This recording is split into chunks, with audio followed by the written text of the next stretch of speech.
Welcome to nation's vision. Jaganmohan Reddy వంశీని పరామర్శించడానికి వెళ్ళినప్పుడు అక్కడ 12 లేదా 13 సంవత్సరాలు ఉన్న అమ్మాయిని తీసుకొచ్చారు.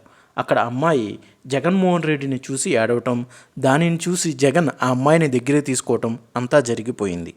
జగన్ మీద ఈ చిన్నపిల్ల చూపించిన ప్రేమ అంతా అబద్ధమని తేలిపోయింది. ఆ తర్వాత ఆ పిల్ల సాక్షి మీడియాతో తనకు అమ్మ ఒడి రావట్లేదని కూడా చెప్పింది. చిన్నపిల్ల చేత అలా మాట్లాడించి ఎందుకు అనవసరంగా పిల్లలని రాజకీయాల్లోకి లాగుతున్నారు? జగన్ ప్రతిసారి ఇలా పిల్లలని రాజకీయాల్లోకి లాగి వాళ్ళని అల్లరిపాలు చేస్తున్నారు.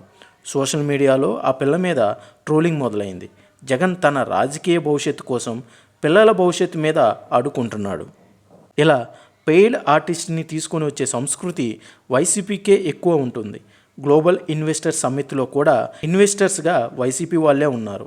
ఆ పాప వీడియో చూసిన తర్వాత ముందే అనుకున్నాను ఇది ఫేక్ వీడియో అని. ఆ పాప సాక్షి మీడియాలో మాకు అమ్మ ఒడి రాకపోవడంతో చదవటానికి ఇబ్బందిగా ఉంది అని కూడా చెప్పారు. ఇలాంటి మాటలు అన్నప్పుడే అందరికీ డౌట్ వచ్చింది ఇది స్క్రిప్ట్ అని. ఇప్పుడు సోషల్ మీడియాలో ఆ పాప మీద విపరీతంగా ట్రోలింగ్ జరుగుతుంది. ఆ పాప ఢిల్లీ పబ్లిక్ స్కూల్లో చదువుతుందని టీడీపీ సోషల్ మీడియాలో విపరీతంగా సర్క్యులేట్ అవుతుంది. ఆ పాప ఫీజు 1,00,000 వరకు ఉంటుంది. ఈ పాపకి అమ్మఒడి కావాలంట అని ట్రోల్ చేస్తున్నారు. ఇక్కడ ట్రోల్స్ అనేదానికంటే ఇక్కడ ఒక పార్టీ స్వార్థం కోసం ఈ చిన్న పాపని బలి చేస్తున్నారు.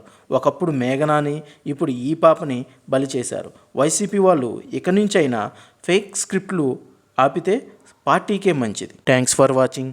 Please like, share and subscribe my channel for more videos.